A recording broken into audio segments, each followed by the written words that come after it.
په ولسي جرګه کې د کندهار د خلکو استازی حاجی سید احمد سیلاب هم د حکیم الکوزي ملاتړ ته راودانګل.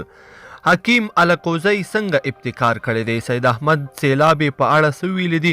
سید احمد سیلاب څنګه د روغتیا وزارت فاسد وزارت یاد کړی دی؟ د چې سید احمد سیلاب نور څه ویلي دي د حکیم الکوزي په اړه دلته له موږ سره په ویډیو کې کتلی شئ. درنو لیدونکو السلام علیکم، وخت مو بخیر. د پارلمان وکیل حکیم الکوزي ابتکار کړی، زرګونه خلک ورسره ولاړ دي، وزارت فاسد دی. په پارلمان کې د کندهار د خلکو استازي سید احمد سیلاب هم د حکیم الکوزي ملاتړ ته رامیدان ته شو او وی ویل چې حکیم الکوزي ابتکار کړی دی او اوس زرګونه خلک چې د هغه درملې کارولې دي له هغه سره ولاړ دي. نوموړي همداراز ویلي دي چې د دې درملو له جوړولو وروسته شاوخوا 2 میاشتې مخکې حکیم الکوزي سیتامې ته تللی و، خو هغوی یې یاد درمل مسخره کړي وو. سید احمد سیلاب چې د حکیم الکوزي کلینیک ته ورغلی و او له هغه ځایه په خپله فیسبوک پاڼه په ژوندۍ بڼه راغلی و، وویل چې حکیم الکوزي ابتکار کړی دی، هغه افغان دی او دا درمل خلکو ته وړیا ورکوي، نو ځکه ګناهګار ګڼل کیږي. هغه همداراز وویل چې د روغتیا وزارت کومې خبرې کوي دا د وزارت خبرې نه دي بلکې د مافیا خبرې دي، ځکه د کرونا لپاره د خلکو په سلګونه زره ډالر مصرف کړي دي. سینیټرز، دشکشي، ماسکونه او درمل یې راوړي دي. همداراز د ډاکټرانو کارونه په ټپه درېدلې ده. هغه وویل چې د کرونا په نوم په میلیونونو ډالره مصرف شوي دي. که دا ناروغي په افغانستان کې ورکه شي نو دا غلا به بیا څنګه کیږي؟ بیا خو به د غلا دا دروازه وتړل شي.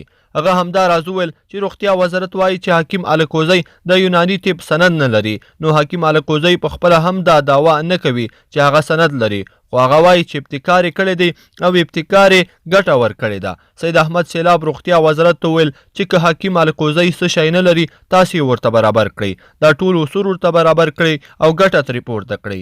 نوموړي وویل هغه د کلینیک بهر د خلکو په منځ کې وګرځېده او په 100 کې 80 نفره هغه وو چې دا درمل یې مخکې کارولي وو او دا دویم ځل لپاره د دې درملو ترلاسه کولو لپاره راغلي وو. هغه ویل په دې کسانو کې بې شمېره ډاکټران هم راغلي دي چې کرونا نیولې دي او اوس د دې درملو ترلاسه کولو لپاره راغلي دي. نوموړي وویل کله چې د حکیم الکوزي خوا ته راتلو نو د ولسي جرګې 19 غړو او شاوخوا 10 تجارانو ورته وویل چې د حکیم الکوزي نه دي ورته درمل راوړي. سید احمد سیلاب وایي چې حکیم الکوزی ټولو ته چیلنج ورکوي چې د رسنیو په وړاندې دي د عامې روغتیا وزارت ته راشي، درمل دې وکاروي، که یې ناروغان روغ نه کړل او بیا یې چاته تاوان ورساوه نو هغه ملامت دی.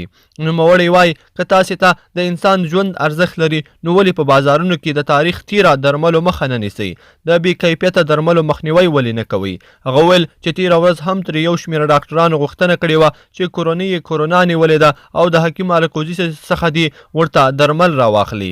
سید احمد سیلاب وایي چې د روغتیا وزارت دې د حکیم الکوزي چیلنج ومني، دا درمل دې معلوم کړي. زه له حکیم الکوزي سره ولاړ یم ځکه چې د 40,000 کسانو ژوند یې ژغورلی دی او په پارلمان کې به هم دا موضوع موږ راپورته کړو. خدای پاک دا عزت دې سړي ته ورکړی دی، ابتکار یې کړی دی، فارموله یې کشف کړې ده. درنو لیدونکو په دې هیله چې دغه ویډیو به مو راسره تر پایه پورې کتلی وي. که زموږ دغه ویډیو مو خوښه شوې وي ویډیو لایک کړئ، د سره او زموږ د یوټیوب چینل هم در سره ضرور سبسکرایب کړئ. تر بلې ویډیو پورې ښه وخت، د لوی الله په امان.